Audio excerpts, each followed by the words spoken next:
రాజ్యాంగం రూపొందించబడి 75 వసంతాలు పూర్తయిన సందర్భంగా భారతీయ జనతా పార్టీ కార్యాలయంలో నెల్లూరు ఆర్టీసీ జోనల్ చైర్మన్ మరియు జాతీయ కిసాన్ మోర్చా ఉపాధ్యక్షులు సన్నపరెడ్డి సురేష్ రెడ్డితో కలిసి బీజేపీ నాయకులు కందికట్ల రాజేశ్వరి మరియు ముఖ్య నాయకులు డాక్టర్ బిఆర్ అంబేద్కర్ చిత్రపటానికి పూలమాల వేసి నివాళులర్పించారు.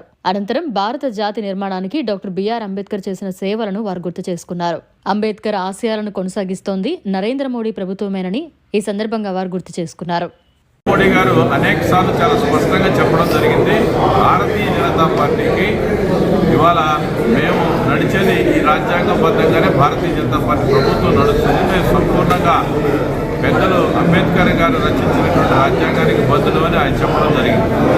అంబేద్కర్ గారే లేకున్నట్టయితే నేను ఈరోజు ఈ యొక్క అవకాశం నాకు ఉండేది కాదని కూడా ఆయన చెప్పడం జరిగింది.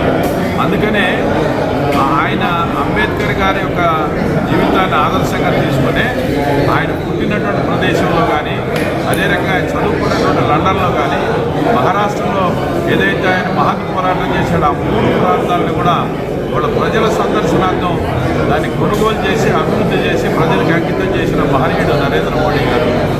తాత్కాలికంగా కాంగ్రెస్ పార్టీ వాళ్ళు కొన్ని ఆయన పైన గోబల్ ప్రచారం చేశారు. కానీ నరేంద్ర మోడీ గారు తూచా తప్పకుండా రాజ్యాంగానికి బద్దులై పరిపాలన సాగిస్తున్నారని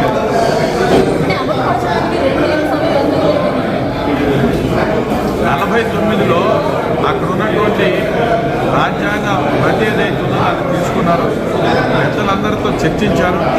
అమలు చేయడం అనేటువంటి 1950 జనవరి 26 తారీఖు పూర్తి స్థాయిలో ఈ రకమైనటువంటి మనకి వచ్చడం జరిగింది. ఎందుకంటే దశల వారీగా స్వాతంత్రం 1947 ఆగస్టు 15 మనకు వచ్చినప్పటికీ కూడా పూర్తిగా రాజ్యాంగంగా స్వయం నిర్ణయాక స్వతంత్ర ప్రతిపత్తి కలిగినటువంటి మనవల్ని పరిపాలించుకునే స్థాయికి వచ్చింది, నెమ్మదికి వచ్చింది. కాబట్టి ఆ రకంగా ప్రభుత్వాలు రాజ్యాంగపరంగా అమలు జరుపుతూ ఉన్నారు.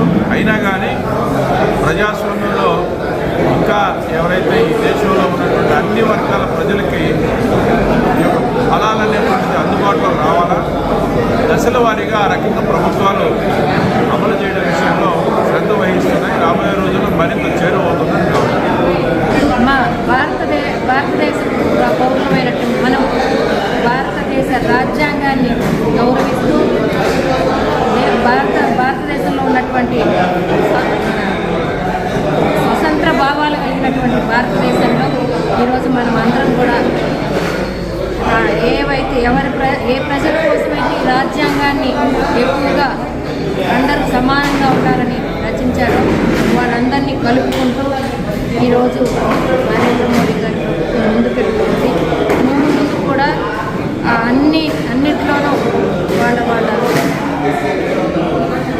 సమానత్వం కోసం వాళ్ళకి ఇవ్వాల్సిన అన్నీ ముందుకెళ్ళడం జరుగుతుంది. కాబట్టి ఈరోజు దేశ ప్రజలందరికీ కూడా నా భారత రాజ్యాంగ దినోత్సవ శుభాకాంక్షలు తెలియజేసుకుంటున్నాను. మరిన్ని అప్డేట్స్ కోసం మన HN9 టీవీ ఛానల్ని సబ్స్క్రైబ్ చేసుకోండి.